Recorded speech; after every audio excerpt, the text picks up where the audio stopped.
right, baby. We are live and ready to go. Excited for tonight's show, and thank you for rocking with us. Sorry for the delay. As you see, it's just me and Q right now. Our guest is trying to get on. He's got some tech difficulties, but we're expecting to have him on shortly. But the train doesn't stop. The train doesn't stop. This is the time where you guys come get behind the locker room doors and get all of the gems, get all of the nuggets, get everything that you need so you can be a step ahead of the competition. So, Q, what's good with your playmaker? Man, what's going on, man? We got another week. Definitely got some good subjects to touch on. Hopefully, my man can get logged in with us and give us some sauce. But here we gonna rock it either way you cut it, so it's all good. There you go. There you go. And for those joining us, thank you for rocking with us tonight. Obviously, a lot of you guys are expecting to see the great Charles Tharp. This is a dear friend of mine. This is somebody I've seen too much of, Q, when we were in youth football, when we were in high school football, man, running all over our defense. And then went on to have an amazing career, man, in college at the University of Hawaii, and then went on to Western Illinois, where he balled out and was doing his thing. And I see we got him with us tonight, so everything got figured out. What's going on, big dog? Man, just trying to, get it all to work, man. Try to make it happen, man. No, appreciate you getting it in. I know you're coming from work, man. We got a lot to talk about, but we appreciate you coming on, Charles. For sure, man. Happy to be here. Yes, indeed. So like I said, you guys, this is somebody that is a Bay Area native. I seen him rip it up. Unfortunately, our school was in the same league as him, and he put in work. He put in work against us. He ended up going to the University of Hawaii, where he was a freshman All-American, you guys. After that, he transferred to FCS, Division I AA, Western Illinois, ended up becoming an All-American there, newcomer of the year there, and almost won the FCS Heisman when he was there. And now, you guys, he's giving back. He's giving back. He's just not keeping all of that knowledge to himself. He's not being a hermit. He's getting out in the community. He's got something big coming up that he's going to tell us about, and he's giving back. So that is none other than the great Charles Tharp, and excited to have you on, man. So a lot of people going to be tuning into this, whether it's live or recorded. You got a big following in the Bay Area. And we just want to give them some sauce. So this is all about you tonight, man. And I want to get into our first topic. If you're joining us for the first time, all of the topics are down there on the bottom ticker, but it says underdog mindset. Underdog mindset, man. And I seen you rip it up since we were in Little League, probably about 8, 9 years old. And still, Charles, once we were seniors in high school, you were discounted. You were kind of put on the back burner for some other running backs, but you ended up getting to Hawaii, and I could tell you had the right mindset because you jumped out of the gates hot. So talk to all of those young superstars out there that might be dogs, but they're not getting the phone calls. They're not getting the press. How did you keep your mind straight and stay in your lane during that time?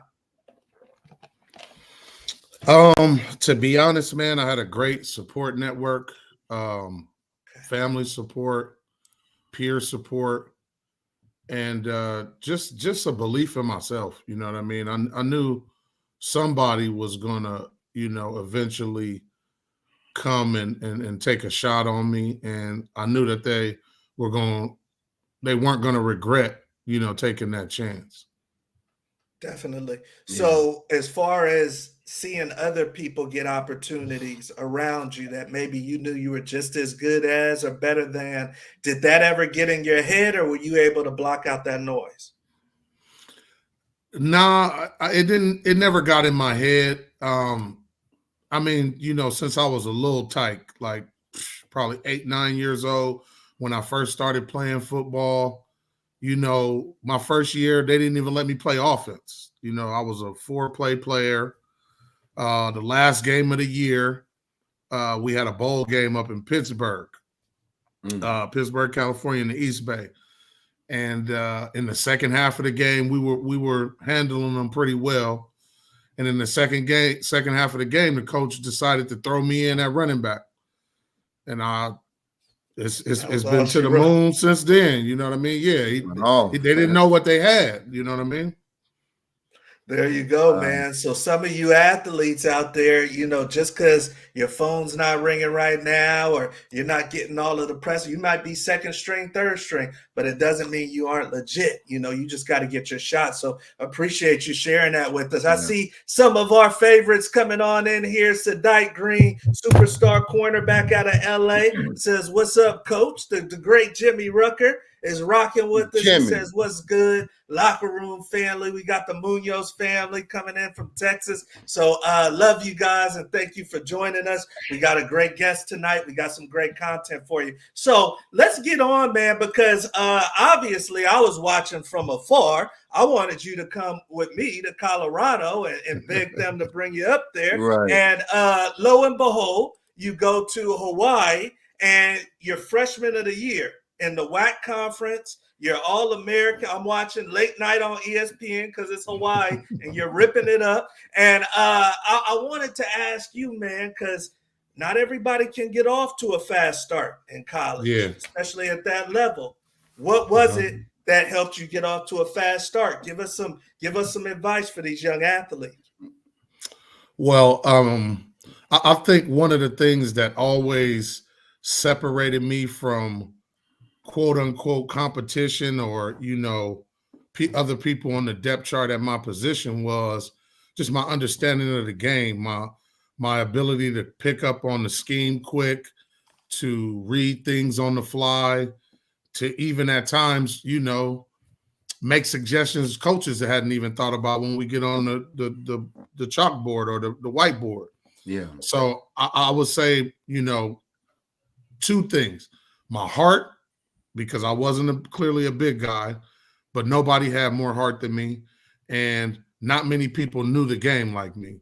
So that made up for my lack of size, my lack of strength, my lack of speed. I was able to, kind of think my way through the game and just give everything I had with my heart. You know what I mean? So that separated me from everybody that I ever lined up against that I was behind on the depth chart, because every place I went, no matter where I started, like Hawaii, I started like 5th or 6th on the depth chart. By the time we ended training camp, I was the best, but they had a senior carryover that they brought with them from Stanford, where our coaching staff came. And, eventually after about the 3rd or 4th game, I took over as the starter. And same thing in Illinois. I didn't start the first game, but the second game, I was the starter from then on. So, those are the two things that put me in a great place to be successful. That's huge right there, because a lot of you athletes think it's all talent. Then you get to this school, you wonder why you're on the bench. And right here, Charles is saying it was the mental side. So I appreciate you sharing that with us. On to our next topic, you guys. And this one, we'll start off with you, Q, because this caught my attention. I was watching some content the other day, and I saw Amon-Ra St. Brown, superstar for the Detroit Lions. And he's got Fields. He's got Justin Fields, a quarterback from the Bears, on. And I know this is the friendly era. But back in my day, man, the Bears didn't mess with the Lions or the Packers. Right. Aaron Rodgers wasn't on any Pack or any Lions podcast. You see guys sharing jerseys and everything like that. They may be in the conference battling for a conference title, but they're good friends. They're partying together, man. So I wanted to ask you, what's your feelings on this, Q? Do you think that maybe if I'm the coach, I'm the GM, I'm cool with the camaraderie? Or should it be point blank, hey, if they're on the other squad, we don't mess with them? I mean, I don't know. I'm old school, man. So I'm gonna go with it, in my opinion, man. If you're on the other squad, I can't mess with you. And it's like I was talking to someone else about this. It was in regards to basketball. We were talking about like, the Bulls and the Knicks, and like you said with the Packers, the Lions, that old school black and blue division. It's like that's what made sports what they are, or should I say what they were. It's not like that now, but it's that rivalry, you know what I mean? It's that Colorado and Nebraska, it's that Kansas and Mizzou. That's just ugly. It's ugly. Yeah. We not cool with y'all. We ain't gonna never be cool with y'all. That's just what it is, It's just raw and ugly, and that's the beauty of it, So I mean, it's like this era is way different, and obviously this is cool and acceptable. But I mean, it's one of those things where I wish, in some ways, and this is with all sports, but especially football, is get back to that old school, legitimate, bona fide rivalry, man. Because to me, that's what brings the best out in the players and the team as a whole. Like, you know what it is. When y'all play Nebraska, you showing up. Everybody's showing up. It's ugly. Yeah. You know what I'm saying? You already know what's coming. Okay, so talk to me, Charles. I mean, I understand maybe if you play and against someone you went to high school with, and that's your boy from high school, and now you're in college, you're in the pros. But what's your feelings on the extra camaraderie nowadays? You think it's a new day and age, just bring it on the field, or you think it should be split? I'm not messing with you if you're on the rival team. I mean, just like I'm sure, and I know you asking the questions, but I kind of know where you land. I'm along the same lines of thinking, man. Like, we can be cool tomorrow, but on this field today, nah. We like two Rams on the hillside. We clashing. I'm telling you, we clashing. Like, I'll give you an example. Coming up playing AAU ball, I played for a team, and my best friend played for our older team, which was a year older than me. And we used to scrimmage and practice every day. And I mean, when I say we used to try to tear each other's heads off, and I wasn't trying to let him get a bucket, he definitely wasn't gonna let me get a bucket. It was elbows, people get knocked to the ground, but then we ride home in the same car. Yeah. But that cutthroat and that go-getter mentality was there. So, like I said, man, game day, talk to me tomorrow, man. We can talk. We can go get breakfast tomorrow, but today, nah. Yeah. You on your side, I'm on my side. Yeah. And like I said, and that applies, for all sports. I mean, I don't know how much baseball fans you are. Obviously, I'm a big baseball fan. But you remember even back, in eras past, the Yankees and the Red Sox, the dugouts are fighting in baseball. Man, everybody's fighting. The people up in the stands, the fans are fighting each other, man. I mean, that's what makes competitive sports what they are, man. That's what makes the Michigan and Ohio State and the Alabama and Auburn. It's ugly. It's ugly. Mm-hmm. Okay. So there you go, right there. I know we got some young players that watch the show. I know you guys got a lot of friends. It's the 7-on-7 era, but these are two OGs that have been at the highest level, and they saying, Not anywhere close to game day, game week, none of that. They're not having it. So there you go right there. We are on to our next topic, and we see some people joining in. I got my mother-in-law checking in from the Bay. She's actually in the house right now. So I see your mama still watching, ride with us. I love it. And then also we got Sadai's parents. Thank you guys for joining us as well. We love you guys. So we're on to our next topic, you guys. And once again, I'm Coach Terrence Wood. You got Q the Guru, my host always. And then you got the great Charles Tharp. This is a Bay Area legend. This is someone that went on, made good for all of the Bay Area family. And then you guys is now helping people. And we're going to get into that too. We're excited about that. So let's talk Super Bowl, you guys. Super Bowl actually got 10% increase. 10%, and Super Bowl was already the king of TV and top ratings, but 10% increase this last year. And I want to ask you guys, we'll start off with you, Q. I mean, I know we had the Chiefs, but this can't all be Taylor Swift. What do you attribute so much new love to as far as the Super Bowl? I mean, I think part of it is even if, how can I say, Kansas City, people are waiting to see if this is going to pan out to be a true dynasty, and it's kind of leaning that way. So I think, to me, I mean, at least as far as this past Super Bowl, it's a combination of even if you love them or you hate them, you're looking to see how this Kansas City story is going to pan out. And then, of course, they just added more sauce on the top, bringing Usher in that, as a halftime. So that is made, that is even, furthered the viewers. So, I mean, they did a good job, man. You had a great game, and a great halftime show. And that's what the Super Bowl is supposed to be.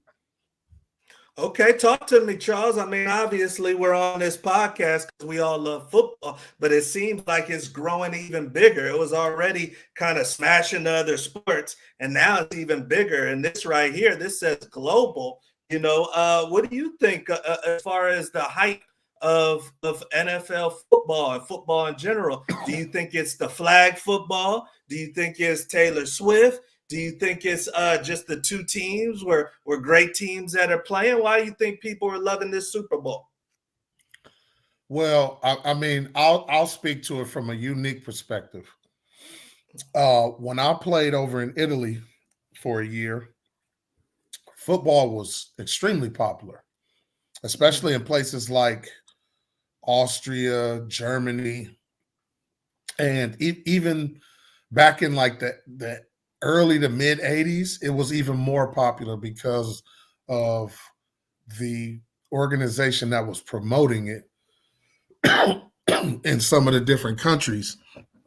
That switched up, so some of the fanfare fell off. But I definitely think the NFL's campaign to play in these different countries overseas has played into that.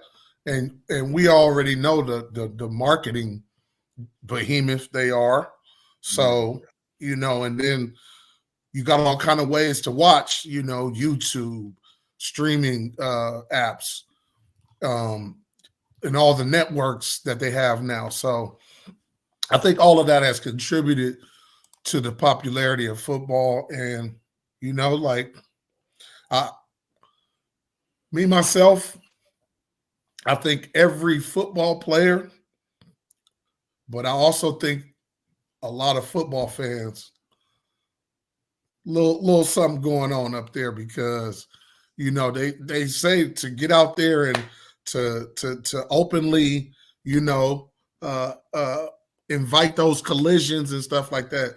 You're probably a little off, which I wouldn't disagree with for myself. I can't speak for everybody, but I just loved it since I was a kid, man. So you need some contact in your life. Yeah.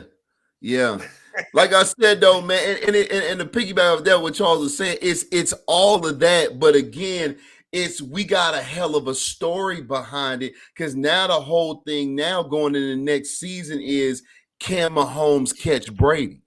And that's a big story. That's a big deal. You know what I'm saying? Like, and I mean, and we all want to see, like, can he pull it off? I mean, because he's jumped out the 3 in a hurry, and he's extremely young. Yeah, he's still young. He's got plenty of years to play. So it's like, can he catch Brady? And that's been the main argument, even after he won this third one, is, well, now at what point do you have this legitimate GOAT talk off of his accomplishments so quickly? No, that's a great point. And you guys brought up some valid points there. The games overseas, the streaming, and I see Jimmy bringing that in too. The NFL Red Zone. So the NFL has done an amazing job bringing in the flag football and the ladies. The NFL has done an amazing job of heightening their brand and exposure, and it'll be something to see. I know that there's been talks of opening up rosters to foreigners, just like Canada does. So they're definitely wanting more more footprint overseas. So that's big Sure. right there. We're on to our next topic, you guys, and thank you for joining us. Once again, this is Charles Tharp in the middle of your screen, somebody that ripped it up in the San Francisco Bay Area as a running back, went on, you guys, to the University of Hawaii, where he started as a freshman and became a freshman All-American, and then transferred to Western Illinois, where he was an All-American there, and newcomer of the year, and just a bona fide threat in the backfield, you guys. So excited to have him on. He's sharing some gems with us. I wanted to really get into this topic with you guys because recently the great Chip Kelly was talking about going to Ohio State. Everybody knows he's been in the NFL, that he's also been, at UCLA, and now he's at Ohio State as a coordinator. And Q, he was talking about, they said, why would you go to Ohio State? And he said, I was tired of being a CEO. He said, I hadn't been in a position room since 2008, and I want to get back to coaching. So I don't know if that's true or not, but that's what Chip says. And I already see Charles ain't feeling it, but that's what Chip says. He wanted to be in the position room and coach up some players. So I'll throw this back at you, Q. If I'm a recruit today and I'm listening to a head coach say he's barely even touching me, he's the CEO, he's the face, but he barely touches me as the player, because when you go to Alabama, you were thinking Saban. Right. So as a recruit, what is the most important coaching staff position for me to look for or make my decision off of? Is it the head coach? Is it the coordinator? Or is it my position coach? It's your position coach. It's always your position coach. Your position coach you deal with each and every day. He's the one evaluating you. He's the one catching the flights, man. He's the one sitting at the kitchen table talking to your mama. That definitely your position coach. Absolutely. Okay. He's going to be the one that sees you each and every day, that even if you're a pup, as a freshman or a sophomore, he's the one that's going to push for you to get on the field because you're doing everything right. You're making your grades, and he's going to get, the one that's going to be where you're getting time, versus maybe the next guy. Okay, so you're telling me if I'm going to USC, should and Lincoln Riley is a very visible coach. Absolutely. But maybe I'm feeling about the quarterback coach. Should I consider maybe another school? Is that what you're telling me? I'm not. I would say, yeah, possibly, because you're not going to deal with Lincoln Riley. It's the same thing, back in the gap, whether it's Lincoln Riley or back in the gap, the Barry Alvarez's and those type of prominent coaches, they're the face. They're not as hands-on as you really think. I mean, they are to an extent, but they meet with their coordinators or whatnot and have meetings with but they're not hands-on with the players. So, I mean, in regards to what Chip Kelly is saying, I can kind of understand that. So I know you was making that face, but you got to think about it, my man. If you at Ohio State, you making head coach money, man. You making head coach bread as a position coach or a coordinator. That's Ohio State. So if I can make the same amount of money, right, with less pressure than a head coach, I don't have to shoulder all of that, then absolutely. I see why he did what he did. I can make the same money. If I can go to Ohio State as a coordinator and I can make $4-5 million, even though the head coach is making 11, and I can make $4 or $5 million as a coordinator and less pressure, oh, you let me get that. I see why. Okay, talk to me, Charles. Obviously, there's that side of it, but talk to me from a recruiting side of it. You're running back, and you got this running back coach that's been recruiting you since sophomore year. I'll let you get a sip of water. Since sophomore year, running back coach has been recruiting you. But now all of a sudden, Oklahoma's in play. They got a flashy coach, Venerables. Should I just jump to Oklahoma, or should I really give some clout to that running back coach? I'm in line. I'm in line with that thinking. Your position coach. Excuse me. Hold on. No, go ahead.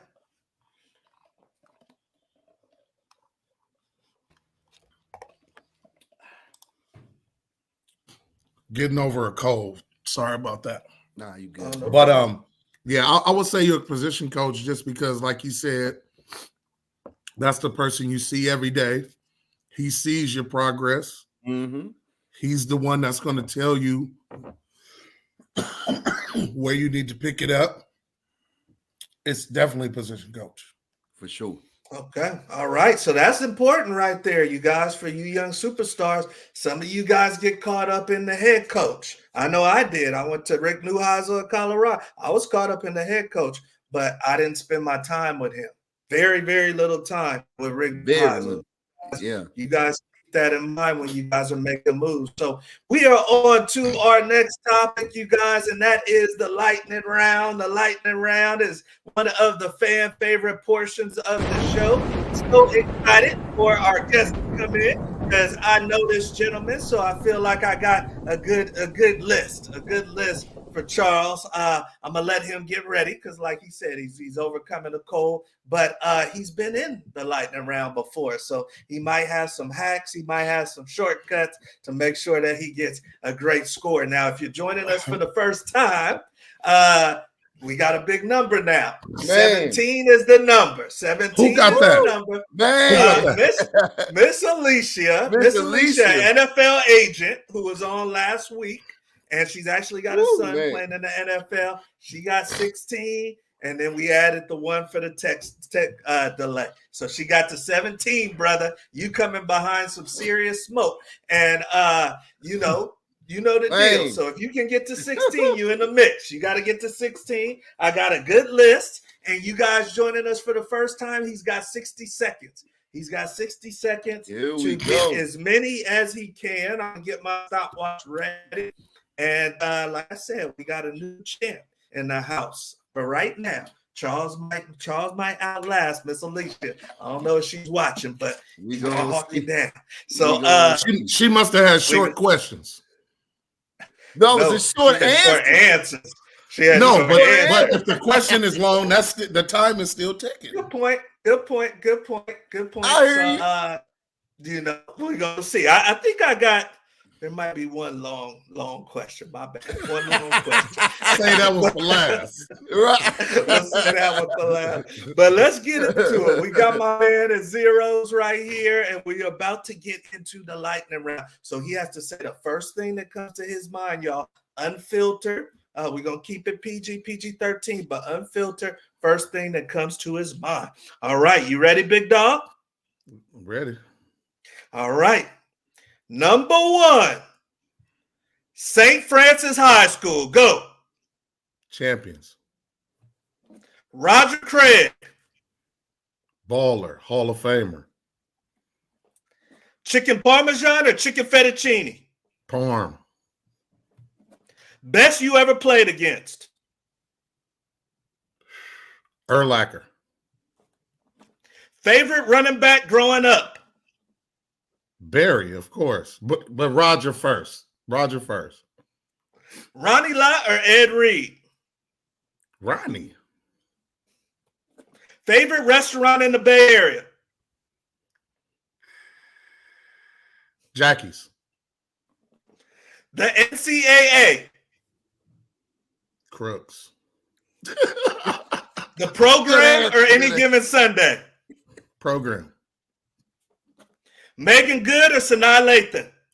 Megan. Dak Prescott, 58 seconds.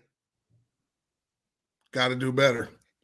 Time. That was pretty good. All right. That was pretty good. Give him four for the NCAA crooks, though.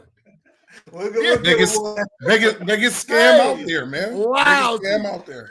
Lousy. And then you spent a little time. He's got major love, Q, and he came up. Roger Craig put his arm around Charles and was really mentoring him coming up in high school. So that's why he said Barry, but gave his love to Roger right there. So let's add them up. We got St. Francis High, which is his high school. That's one. and they were champs. We got Roger Craig, the great Roger Craig, 49ers 2. He's going with the chicken parm, you guys, for the 3.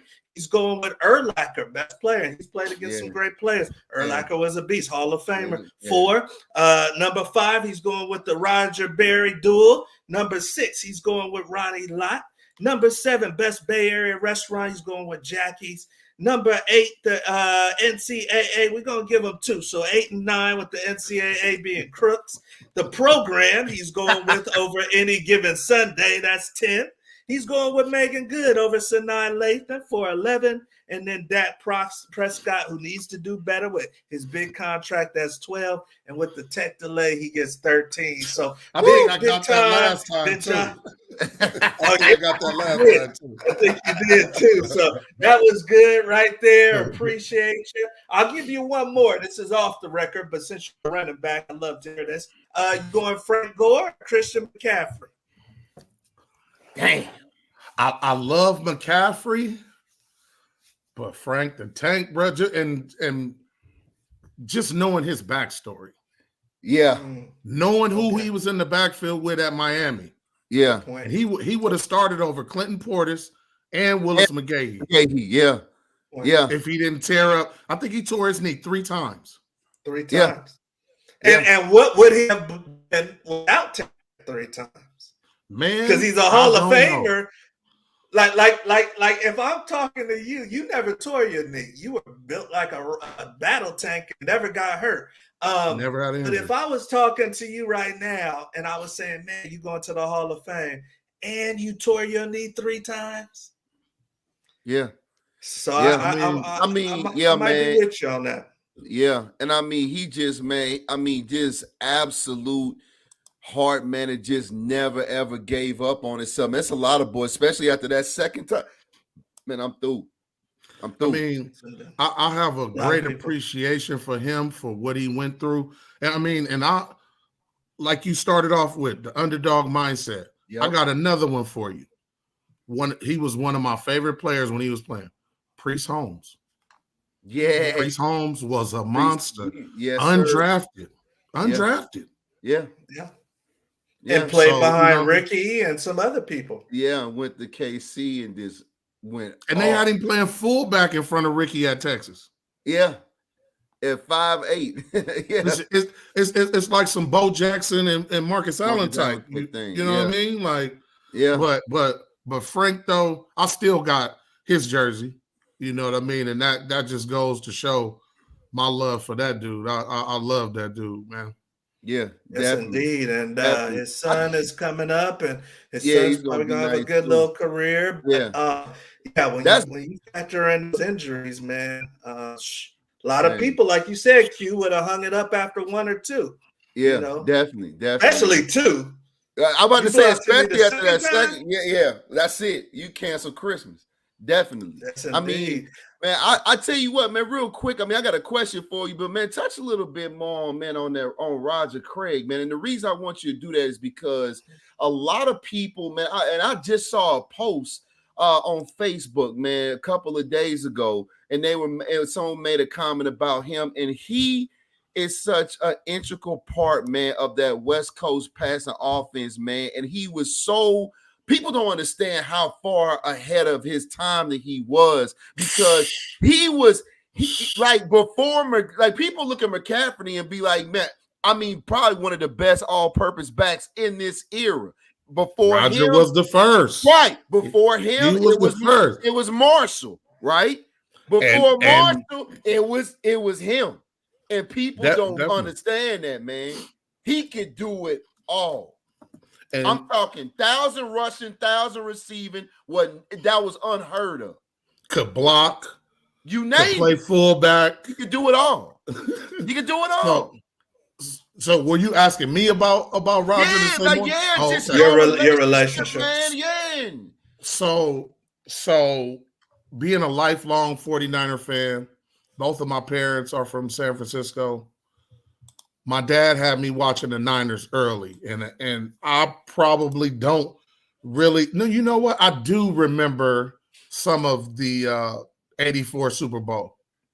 I do remember some of that. Definitely don't remember 81. I was only 2. Yeah. But the way he ran, the vision, the high knees, and how he would punish defenders, and then the versatility. You know what I mean? I modeled my game after him, and I spent countless hours out in the front yard with my uncles throwing me. You know how they used to throw bullets. Yeah. So that's what made my hands so good, and that's what allowed me to lead the team my freshman year in rushing and receiving. You know what I mean? And I'm modeled my game after him, and through dating his daughter in high school, I developed a personal relationship with him, and it was amazing because never would I have thought that I would have gotten to have a personal relationship with my favorite player. At such an integral time. Yeah. Right. And it carried on.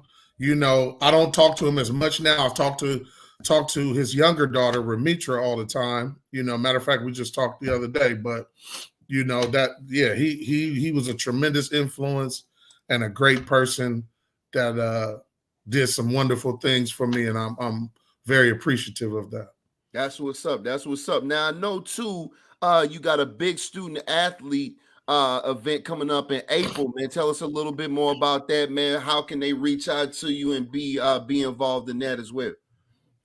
So it's called the Student Athlete Playbook for Success, and it's part of my consulting company's Growth Academy, where we'll be providing just a lot of information, a lot of education for young athletes to grow their mind, their body, their spirit, their understanding of the game and the business of the game, which is big, because since we've played, it's become much more of a business.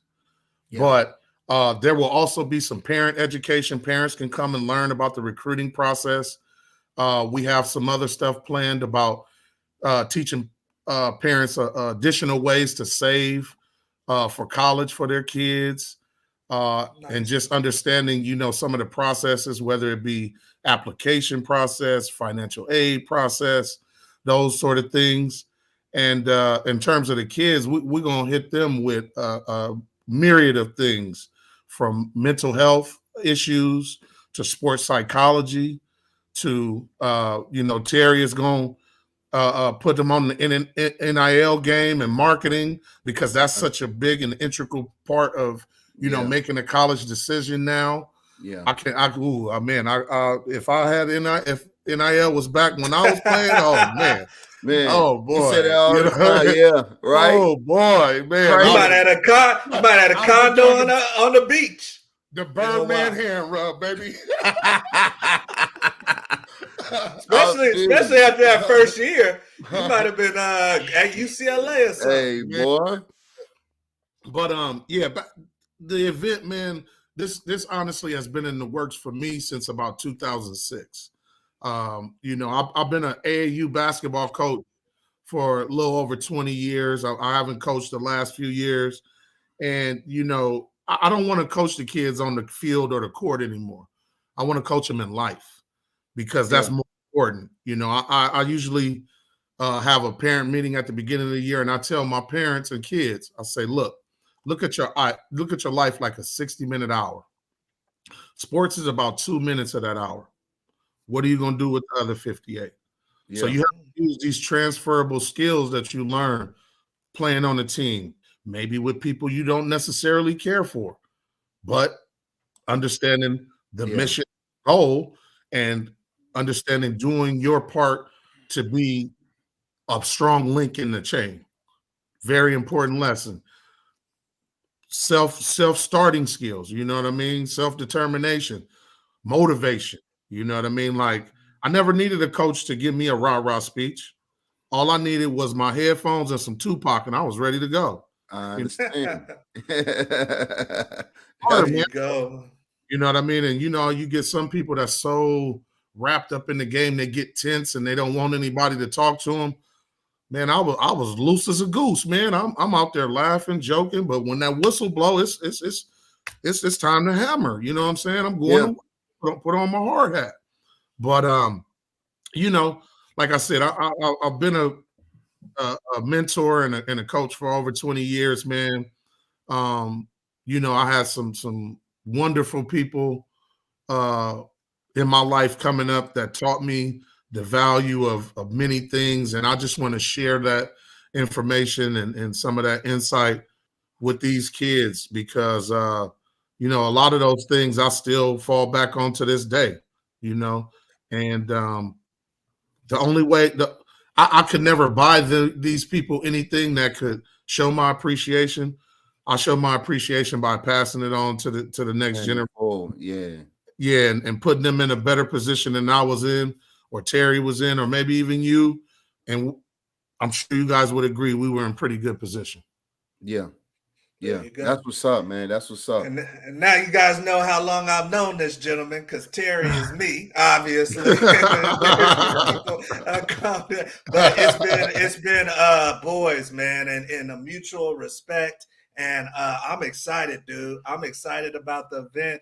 You guys, if you're in the San Francisco Bay Area, I'm going to throw it back up, but you guys have to attend this event. If you are an aspiring athlete, and this isn't just football, you guys. This is track, basketball, ladies and men. I don't care if you play golf, but come to this event. We've had the great David Watts on. He played football at Cal Berkeley. I'm going to be there. They got a crazy roster of people that are going to be there. There's going to be food, the whole 9 yards. So if prizes, you want to get to the raffles, prizes, that's what's up. See, so if you want to get to the next level, and I don't want to hear no excuse. If you're in the San Francisco Bay Area, talk about, I didn't know what to do. I didn't know about core GPA. I didn't know about recruiting, NIL. I don't want to hear that. You guys attend this event so that you guys can get gamed up and make sure that you get to the next level in fashion, in style. So definitely excited about that, dude.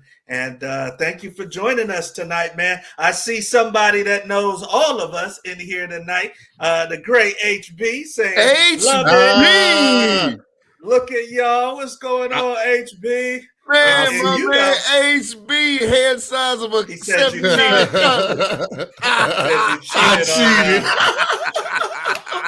Cheated on what? Man, where he been at? I'm gonna see you next Saturday, HB. I'll be out in OKC, baby. All right, so there goes HB. You talk about people. You never know who's gonna come in the locker room. For real. Thank you for joining us, brother. And once again, knows all three of us. So that's cool right there. But hey, amazing show tonight. I know you guys got a lot out of hearing from Charles. Once again, if you're in the Bay Area, get your ticket, because it's selling out quick and you don't want to be left outside without the knowledge. All right. So hey, Charles, man, you already know. Like I said, mutual respect, much love, man. Sure. And I'll see you at the event, brother. All right. Y'all have a good one. Thank you for having me. Appreciate you. All right. So, hey, there is the great Charles Tharp, and HB knows, HB knows, because we was on the opposing Little League team and the opposing high school team against that brother. Yeah. He was going to work, brother. Donald know too. Donald Strickland know too. So no, excited to have Charles on, and it's gonna be a good event, man. You guys make sure you get to this thing, because for $50 to get the knowledge that may give you a six-figure scholarship or an NIL deal, it's priceless. It's priceless. So Q, what's going on, man? Anything for the good people before we let them get out of here? Well, I tell you what, man, just seeing, man, checking out the combine, man, we got a lot of quarterback controversy. I mean, Coach B, man, what do you think in regards, man, to the USC quarterback, man, him coming out, man? There's been a lot of controversy. Caleb? Been a lot of controversy with Caleb, man. Yeah, and it's crazy because I got two opinions of it, and there is a lot of controversy surrounding him, but it's really a lot of off the field stuff. So this is a good, he paints his nail. He's a little alternative, Caleb, a little alternative. I think he wears kilts and he likes to cuddle with his cats and everything. So it's not it's not the typical of what your alpha male quarterback, #1 overall pick, is what people expect. But Right. at the end of the day, man, I haven't seen anybody put up the resume that he has, or because it's a team sport, and we all know USC didn't It do is. nothing as a Yeah. team. But I watch a lot of football, Q, and I didn't see anybody in the last 3 years of football that made it look as easy as him. So if I'm a GM that's picking at the top, and I don't pick him, and he ends up being what he was in college, I deserve to lose my job. True, but you got to look at it on the other side of the coin too, coach. It's one of those things where we've seen a kid with all the tools, and guess what? They end up being a damn Ryan Leaf. And that's the other flip side of the coin. It's not about the tools, because if you notice, SC started falling off they started falling off the rails towards the end of the season, and you could see him. That's why the cameras always kept zooming in, man, when he was on the bench, because man, he's not mature, and you can see it. Yeah. And when you're paying that much money for a kid that's going that high, give me Bo Nix or somebody with more maturation. May not have the Marino arm, may not have all the measurables, but I know that this kid can get in, make the throws, and he has a head on his shoulders that this kid may be off the field. Man, we've seen it 100 times, man. Okay, I hear you on that. But I'm gonna be devil's advocate. Okay. Those losses that he almost lost to Colorado. They were blowing him out. Those losses weren't necessarily his loss. They're losing 49-47 and things like that. So he's showing emotion. I'm working my tail off. I'm the earliest one in here. I'm the last one to leave. I'm showing emotion that we suck, or that we're kind of underachieving. My show of emotion is crying with my mama over here and trying to hide myself behind the towel. Michael Jordan's show of emotion was cussing people out and berating them on the sideline. Yeah. And everybody's okay with that. So Right. is there a difference, or is there not? No, that's a great point. I mean, and here's the thing about it, and that's what's so hard about drafting these kids, man, from a war room perspective, man, is you don't really know what you got. Everything is pretty, it's all these possibilities. You don't really know what you got until the bread's already spent on them. So that's the hard part. I mean, but as far as overall talent, I mean, I think that he has, as far as at least the top 3, as far as overall tools. Like I said, I do like Bo Nix. I like the kid out of North Carolina as well. I don't feel like he has. Yeah, I think he has some excellent arm strength. Daniels, I like, man. I don't know if the accuracy or his ability to read is there. His playmaking overall ability is there. But I mean, I like Caleb, man. I mean, he does when he's on.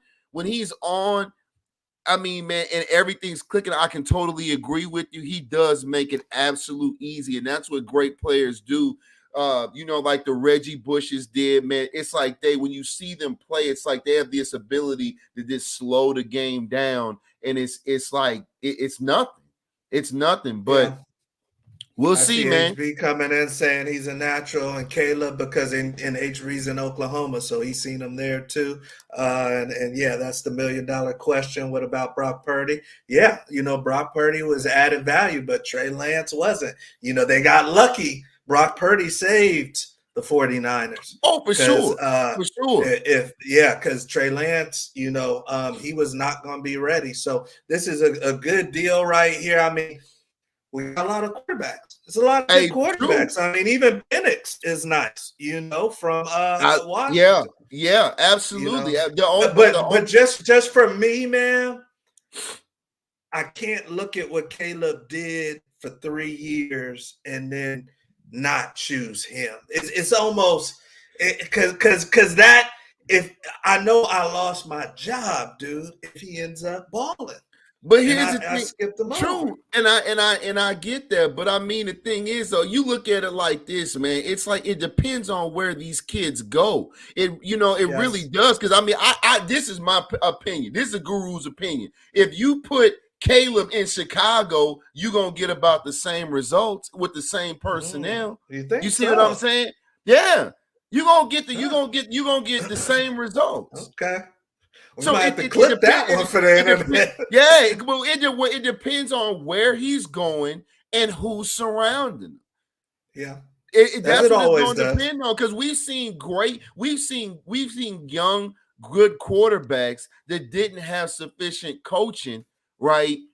And they didn't end up developing into what they could have been, or they don't develop as quick, Like I know Jimmy had made a comment earlier, man. Like if I'm a young quarterback and I had to get somebody like a Norm Child, well, shit, I know I'm gonna be all right, But it's like, am I gonna have that type of coaching, Yeah. So it's like, I mean, yeah, it'll be interesting to see how it pans out, because it is such a quarterback heavy draft. Man, it's going to see how it falls. And I mean, I wish all these kids the best, man. But me, as in regards to Caleb, my concern is his maturity off the field, and will that land him in the issues that'll affect him on the field. So you're saying you've seen, because keep in mind, ladies and gentlemen, we're talking about someone that has not gotten into any trouble off the field, which is big nowadays, especially with as much exposure that he's had and money that he's made. He has gotten to no trouble. Supposedly he's nothing but a worker, but you're saying he's shown enough to throw a little question in your mind. He has. Like I said, I mean, because you got to think about it. I mean, I'm looking at even HB. I can agree with you, man. I mean, I can agree to why. And Bo Nix, to me, really even a wild card. Bo Nix is in my top 3 quarterbacks. Because you got to think about it. He's proven. He proved himself in Auburn. He's proven in Oregon. He's a winner. He's 26 years old, so he's an old senior, but he's mature. Like so when I look at Bo Nix, that's plug and play. I don't have to worry about no issues with him. He's already a winner. As long as he has a nice number 1 receiver and a decent back behind him and a little bit of time to throw, he doesn't throw interceptions. He doesn't make a lot of mistakes. He's going to take what you give him, and he's got a nice arm. So you think he's a first rounder? I think for sure he's a first rounder. And actually, he upped his stock a ton from what I heard, in the Senior Bowl. Did a damn good job. Was killing him. So really? He upped his stock. Yeah, he upped his stock big time in the Senior Bowl. So I see him. I mean, it might be. I mean, I'm saying when I say third, I mean third is in third quarterback off the board. But I figure if he late first round, we might be looking somewhere between like maybe the 17th and 25th pick, somewhere in there. But I think that he will go first round. So out of these 5, give me your top 5. Give me your order. Man, I still say Caleb's going first. I would say Caleb, May, Bo Nix, the kid out of LSU, and then the Michigan quarterback. Okay, all right. And then obviously the 6th one that's not on here is Penix. JJ is more of a game manager, man. I mean, he's nice. Obviously they won the ship, but it's like he's, man, I call him a more athletic Flacco. He's a more athletic Flacco. Yes. And again, it depends on where he goes. Like he's not a, man, where it doesn't matter where he go, he can put the whole team on his back type of, talent, but he can play. But I'm interested to see where Caleb's gonna go and who's gonna be coaching.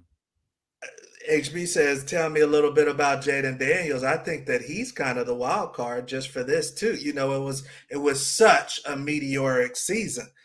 So was that a one-off, or is that really him? Because if that's really him, he might have the highest trajectory. He might have the highest ceiling. I mean, well, no, he could, but I mean, I'm breaking down in regards to like intangibles, man. I mean, we've seen the RG3 types, man, but I feel like with him, it's more along the lines of making reads. He has decent arm strength, but he doesn't have the best arm strength out of the 5. And we know if the pocket breaks down, he's the best runner out of all of them. Which definitely helps, man. But then obviously he sustained an injury as well. So again, we'll see. But I feel like that, with him, he's a project. He's a little bit of a project, man, because he doesn't have the progression and things that you want to look for a top first round guy. Do we get, because like I said, Penix is kind of in this mix too. There's some other ones that might come out of the woodworks. Tulane's quarterback, Yeah. Pratt, so tell me this, do we get more than 4 first-round quarterbacks? I think we could. And actually, I apologize, and I appreciate you, HB. Man, Penix is my wild card. His only issue, obviously, man, they're gonna, make comment in regards, to him, with previous knee surgeries. He's come back from that. But man, I tell you what, man, I saw him at the combine, man. When I say, man, Penix, out of every quarterback that even is a remote potential first round, he throws the prettiest deep ball I've seen in a long. I mean, remember how not so fast, Quinn Ewers. Quinn Ewers threw a pass this year, dude, that he had to throw it early, and he literally threw it almost to the damn top of the stadium on purpose so Worthy could get under it. Yeah, Quinn Ewers got a major deep ball. He does, but I'm talking about for this draft, for this class, class, man, Penix throws the prettiest deep ball. Like I remember, you remember how, and especially because he's a southpaw, and remember how Vic used to just flick it. He used to just flick it out there, man. And it's just, man, it's beautiful. He throws the absolute prettiest deep ball I've seen in years. Yep. Nice. And I do think there's something to be said when some guys really aren't on the radar. Like Washington never was known as a big time receiver spot. Right. And then all of a sudden, the last 2 years, they've been racking up numbers at the receiver spot for Washington. So obviously he's the key denominator there, coming from Indiana. Jimmy, I hear you, Jimmy. I hear you, Jimmy. But the thing is, with Penix, is I'm just the only thing that might decipher that might be durability issues. But I can agree with you, though. If you take that out of the equation, then I can agree with that. But I mean, again, if you've had, some torn ACLs, man, again, making a big investment like that, that's gonna repeatedly come up. That's just a given. But if you took that out of the equation, that not being said, then I would definitely take Penix over Bo Nix as far as who's gonna come off the board first.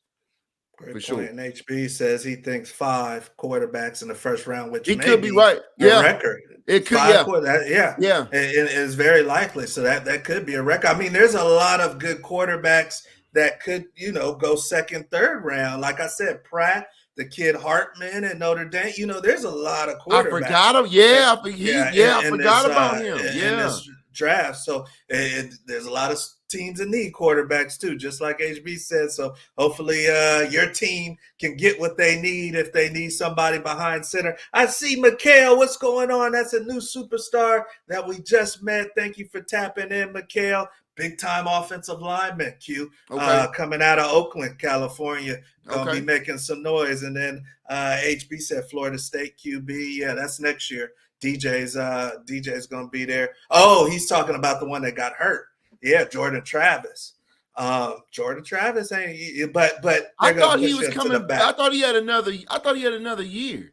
No, they got DJ. He did have another year, but he said he's leaving. That's right. That's why DJ's coming. Yeah. And Jordan Travis, because of the injury, he's gonna be a late pick, but he may be a Purdy situation for somebody, So thank you guys for joining us tonight. We've got some of our usuals that popped in the locker room show. We got some of our people from the past, like the great HB. But whoever you are, we love the fact that you tapped in tonight. Please make sure that you come back next Thursday. We run this thing back every single Thursday. We don't care if it's the season, if it's the off season. We got some gems for you. We got some juice for you. And next week, I already know who the guest is. And it's a big guest. And if you guys are young athletes, you probably know who this person is. I'm not going to tell you who it is, but when you see who it is, you see them on TV a lot. That's all I'll say. That's all we'll say. So you guys have a good one. Q, anything for the good people before we get out of here? Hey, you will be at the same time, same channel, man. Y'all got to tune in to see who he's talking about. I know, but you got to see for yourself. So we'll see y'all same Got time. somebody good. Hey, y'all better tune in. I'm telling you. And love to see y'all doing your thing. Keep up the awesome work. We love you, brother. HB, And please share the my show. cat. Share the show. Make sure that you guys are liking and subscribing. If you haven't subscribed and you are a football head, a player, a parent, a coach, then I don't know what you're waiting for. Make sure you subscribe. Make sure you tell your friends, tell your dog, and get them to the show next week. All right? Because like I said, we got somebody that's on TV a lot, and he talks recruiting a lot. And we're bringing them in here next week. So we'll see you at the top. You guys have a good one.